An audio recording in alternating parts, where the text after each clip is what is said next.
किया था, चारधाम यात्रा की शुरुआत किसने की थी, पहले ये जान ले। चारधाम यात्रा की शुरुआत, ये उत्तराखंड के चारधाम है, भारत के चारधाम तो अलग है, उत्तराखंड के चारधाम है। ये चारधाम पांडवों ने शुरुआत की थी। जैसे आज हम चारधाम के लिए निकल रहे हैं, तो महाभारत का जब युद्ध हुआ, पांडवों को ज्ञानी हुई कि हमें अपना प्रायश्चित करना है, अपने सगे संबंधियों को, पुत्रों को उन्होंने मारा था, तो वो पाप में से कैसे मुक्त हो, इसलिए उन्होंने भगवान की प्रार्थना की। भगवान ने कहा कि आप पहले आपका मन पवित्र करो, तन पवित्र करो, फिर आप भगवान शिव के पास जाओ, फिर आपको मुक्ति मिलेगी। तो यमुना का सबसे पहले यहाँ से वो यमुनोत्री गए, हरि का द्वार, हरिद्वार से यात्रा स्टार्ट होती है, तो हरि का द्वार कहा जाता है उसे। हरिद्वार से यात्रा शुरू की, यमुनोत्री गए। यमुनोत्री में यमुना का पान करने से यम यातना से मुक्ति मिलती है, यम यातना नहीं होती। तो यमुनोत्री में उन्होंने यमुना का पान किया, फिर गंगोत्री गए, गंगा में स्नान किया, तन पवित्र किया, पान करने से मन पवित्र हुआ, स्नान करने से तन पवित्र हुआ।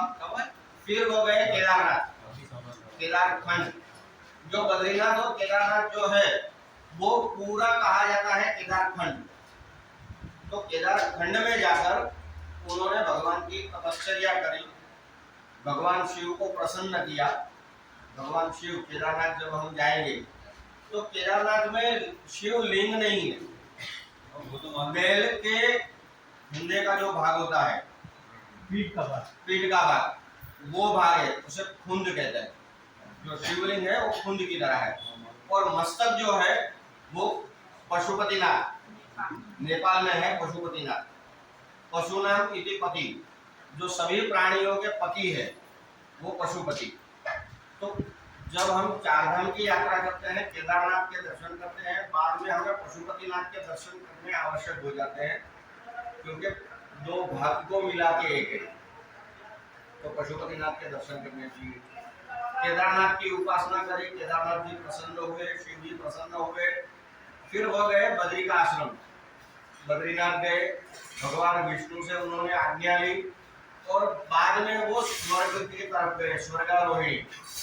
जो बद्रीनाथ से भी 5 दिन का ट्रैकिंग है, वहां से लगभग 40-45 किलोमीटर ऊपर है, जिसे स्वर्गारोहिणी कहते हैं। तो स्वर्गारोहिणी के लिए गए, और सदेव से अपने देह में प्राण रखकर युधिष्ठिर एक ही वो स्वधाम गमन किया उन्होंने। ये पूरी चारधाम यात्रा है। तो हम जो चारधाम यात्रा कर रहे हैं, तो यात्रा में हमें मन को पवित्र, तन को पवित्र, भगवान का ध्यान, और फिर मुक्ति के तरफ, मतलब चारों धाम करके यात्रा करके हमें वापिस हरिद्वार आना है। हरि के द्वार, हरिद्वार में आएंगे, गंगा स्नान करेंगे।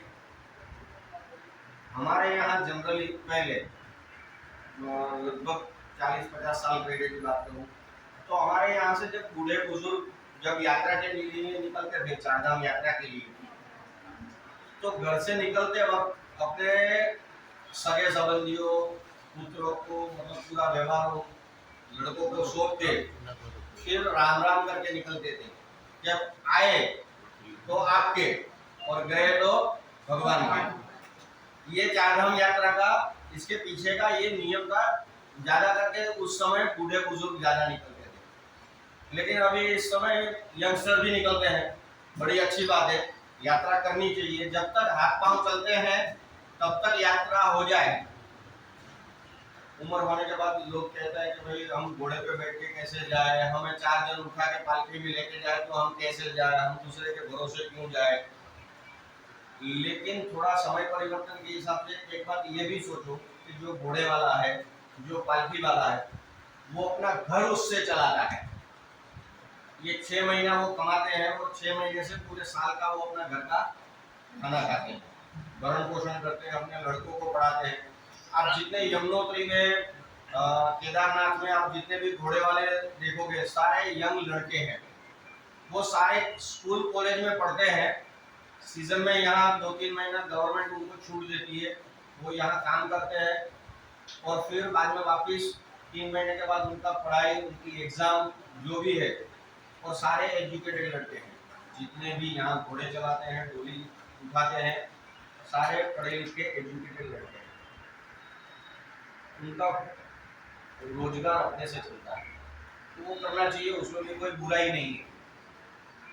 चार धाम यात्रा हम जब करेंगे तो दूसरी एक बात मैं आपको बताऊं, होटल कैटेगरी, एक बेसिक होटल कैटेगरी होती है जिसमें साफ सुथरा कमरा होगा, 3 बेड 4 बेड शेयरिंग होगा, एक टॉयलेट बाथरूम होगा। यहाँ होटल में ऊपर कहीं आपको तौलिया नहीं मिलेगा, साबुन नहीं मिलेगा। आपके जो अगर एक्सपेक्टेशन हो कि हमें तौलिया चाहिए, जो चीज यहाँ देहरादून में, हरिद्वार में जो चीज अवेलेबल होती है वो ऊपर पहाड़ों में नहीं होती है। क्योंकि पहाड़ों की जो होटल है वो कम से कम, कोई होटल जो है वो 6 महीने चलती है, बाकी सारी सीजन में मई जून में चलती है, जुलाई अगस्त में बंद हो जाती है। बाकी सितंबर में अगर स्टार्ट हो तो पब्लिक कैसी है तो अगर वो सितंबर में स्टार्ट करते हैं, वरना वो 2 महीना 3 महीना अपनी होटल चलाते हैं। बेसिक कमरे होते हैं, हाँ बेड अच्छे होंगे, कमरे अच्छे होंगे, नीट एंड क्लीन होंगे, टॉयलेट बाथरूम सब कुछ होगा, अटैच होगा, गर्म पानी मिलेगा नहाने के लिए। सवेरे एक टाइम गर्म पानी मिलेगा आपको, जब भी सवेरे नहाने के लिए एक टाइम गर्म पानी मिलेगा। जहाँ जो होटल में गीजर नहीं होगा वहां पर वो बकेट से बाहर से आपको लाके पानी देंगे। जनरली सब होटल में गीजर है, लेकिन कभी लाइट नहीं होने की वजह से भी गर्म पानी नहीं मिल सकता, तो वो बाहर से बकेट से आपको गर्म पानी करके देंगे। और एक बकेट मिलेगा आपको सवेरे नहाने के लिए। दूसरा हमारा रूटीन जो रहेगा, सवेरे बेड टी, चाय बना के, जो डाइनिंग, जहाँ पर अपना डाइनिंग होगा, जो होटल में उतरेंगे जहाँ डाइनिंग होगा वहाँ चाय रख दी जाएगी, सवेरे की चाय। फिर बाद में चाय नाश्ता, नाश्ते के साथ में चाय कॉफी दूध रखा जाएगा। दोपहर का खाना ऑन द वे होगा, routine regular on the way अपना खाना होगा। तो वहाँ पर 2 सब्जी, दाल चावल पूरी, ये रूटीन अपना खाना होगा। रात का खाना सादा भी होगा और उसके साथ में कुछ वेराइटी भी होगा। ये रूटीन अपना खाने का प्रोग्राम चलेगा। अगर टेस्ट में कहीं पर भी कोई भी चीज में आगे पीछे हो रहा है, कुछ भी चेंज करना है तो आप मेरे को बताइए, वो हिसाब से वो सारी चीजें चेंज हो जाएगी। कहीं पर भी कोई भी होटल में हम जाएंगे तो कहीं पर भी आपको लगेज उठाना नहीं है। यहाँ पर जो भी आपका कमरा होगा, जहाँ पर भी होगा, लड़के लोग सामान उठा के आपके फ्लोर तक लेके आएंगे।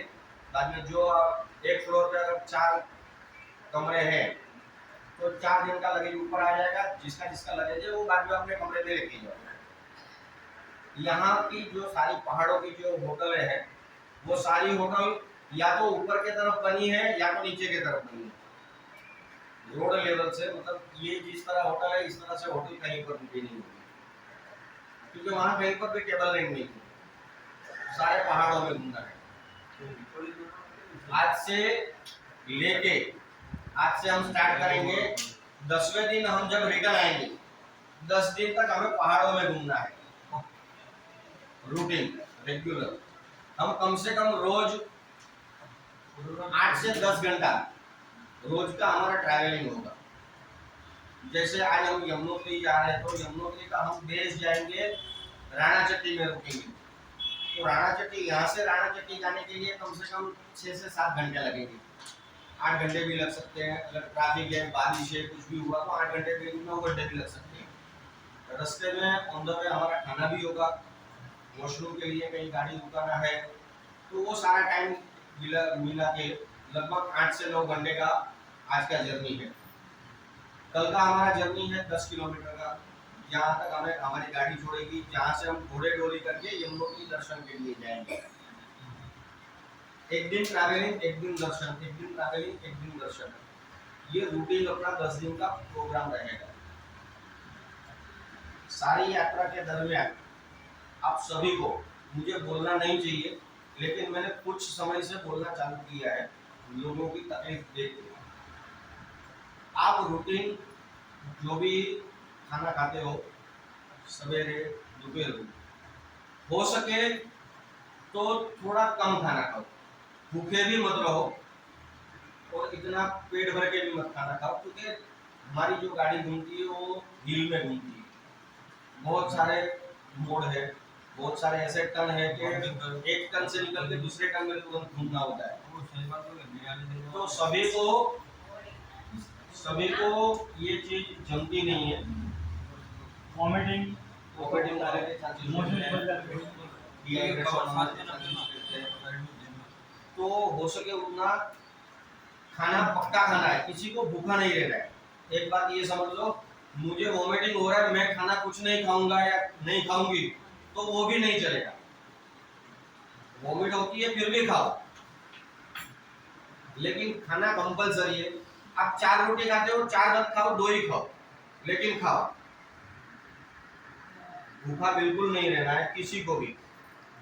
रात को आराम से पेट भर के खाना खाओ, मजबूत से दबा के खाना खाओ, क्योंकि रात को कोई ट्रैवलिंग नहीं है, पूरा रेस्ट होता है, तो रात को आराम से खाना खाओ। लेकिन डे टाइम में हो सके उतना अपने शरीर को जितना जरूरत है उतना ही खाना खाओ, जिससे आपको वोमिटिंग या डिहाइड्रेशन का प्रॉब्लम ना हो। पानी पीते रहना है। ऊपर जैसे जैसे ऊपर जाएंगे ठंड बढ़ेगी तो पानी कम जाएगा बॉडी में, लेकिन गर्म पानी नहीं, ठंडा पानी पियो। लेकिन ठंडा पानी भी भले एक 2 घूंट, 2 घंटे में 3 घंटे में एक बार 2-4 घूंट पानी पी लें। पानी भी बॉडी में जाना चाहिए। किसी को ऐसा लगता है कि मुझे सांस लेने में प्रॉब्लम हो रही है, कपूर साथ में रखो। कपूर नहीं है तो आपके पास बाम है, विक्स है, कुछ भी है, उसको थोड़ा स्मेल कर लो। कहीं चल रहे हो, आप चढ़ रही है, आपको सांस लेने में दिक्कत हो रही है, वहीं जगह पर 2 मिनट 5 मिनट के लिए खड़े हो जाओ, 2 घूंट पानी पियो। पानी सबसे बड़ा ऑक्सीजन का काम करता है। 2 घूंट पानी पियोगे तो पानी सबसे बड़ा ऑक्सीजन का काम करता है, क्योंकि पानी में ऑक्सीजन होता है, तुरंत आपको रिलीफ हो जाएगा। कहीं पर भी यमुनोत्री जा रहे, केदारनाथ जा रहे, हमसे नहीं हो पाता है तो घोड़े डोली कर लो, लेकिन नहीं भाई जा रहा है तो उसके साथ मैं भी 5 किलोमीटर ही तो जाना है, कहाँ लंबा जाना है। रूटीन हम रहते हैं टेबल लैंड पे, हम जहाँ जिस एरिया में रहते हैं तो वहाँ पर 80% ऑक्सीजन है। टेबल लैंड जितना जहाँ पर भी है तो 80% ऑक्सीजन में हम रहते हैं। जैसे जैसे ऊपर जाएंगे ऑक्सीजन लेवल कम होती जाएगा। ऊपर यमुनोत्री है, गंगोत्री है, केदारनाथ है, बद्रीनाथ है, तो वहाँ का जो ऑक्सीजन लेवल है वो लगभग 40, 45, 30, 35 ये हिसाब से ऑक्सीजन लेवल होता है। तो हमें थोड़ी हमें भी चढ़ती है। हम इतने सालों से जा रहे हैं, इतने साल से कर रहे हैं, फिर भी हमें चलने में हमें भी कभी कभी हमारी भी सांस खुलती है। तो धीरे चलो और शांति से चलो, और चलते वक्त बात मत करो। मुंह बंद करके सांस लो, मुंह खोल के सांस मत लो। ये सारे प्रिकॉशन आप लेंगे तो आपको कोई भी यात्रा में कोई भी किसी भी प्रकार का कोई भी प्रॉब्लम नहीं होता। बाकी कुछ भी प्रॉब्लम होता है तो हर जगह पे डॉक्टर अवेलेबल है, हर जगह पे डॉक्टर है, कहीं पर भी। तो अपने साथ भी डॉक्टर साहब हैं। हाँ वहाँ जरा हाथ से दो सब। अच्छा, तो वो सबसे बड़ी बात है, अपने साथ डॉक्टर साहब साथ में है। तो ये जरूरी है, इतनी सारी चीजें आप ध्यान में रखो। यात्रा के दरमियान स्वस्थ रहोगे, अच्छी तरह से यात्रा होगी। और प्रैक्टिकली मैं आपको सबको बोल दूं कि यात्रा में जा रहे हो, कठिनाई 100% होगी। कोई यात्रा, कोई टूर, कोई ऐसा नहीं कह सकता कि उसमें प्रॉब्लम नहीं आएगा। कितनी भी अच्छी टूर हो, कितनी भी बड़ी टूर हो, यहाँ से जब यात्रा स्टार्ट करेंगे, देहरादून जब छोड़ेंगे, हम 10 दिन जब घूमेंगे, हम ये कहते हैं कि हम भगवान के भरोसे हैं। हमारे पास, हम आपको रहने की व्यवस्था दे सकते हैं, हम आपको खाने की व्यवस्था दे सकते हैं, हम आपको ट्रांसपोर्टेशन दे सकते हैं, लेकिन आपका मन, आपका शरीर, उसको तैयार करना वो आपके हाथ में है। वो हम कोई नहीं कर पाएगा, आपके साथ आने वाले लोग भी नहीं कर पाएंगे। हम यहाँ से पहाड़ में जा रहे हैं, पहाड़ में घूमने वाले हैं, तो पहाड़ में जो तकलीफ है वो होने वाली है। अगर बारिश आई और हम सर पकड़ के बैठ जाएंगे, अरे बारिश आ गई अब क्या करेंगे, वो कुदरत है, वो आनी है तो आनी है, नहीं आनी है तो नहीं आएगी। वो सारा कुदरत के ऊपर छोड़ दो, कुदरत के भरोसे छोड़ दो। हमारी यात्रा बहुत अच्छी होगी, सबसे अच्छी यात्रा होगी हमारी। हम भगवान के भरोसे हैं, कुदरत के भरोसे हैं। जय भोलेनाथ। कुदरत पे विश्वास रखो, यात्रा सबसे अच्छी होगी। नमः पार्वती पते।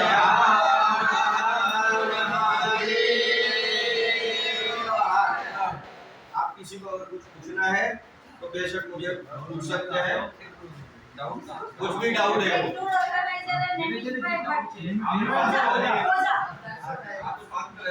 मैं पूरी टूर में आपके साथ में हूँ।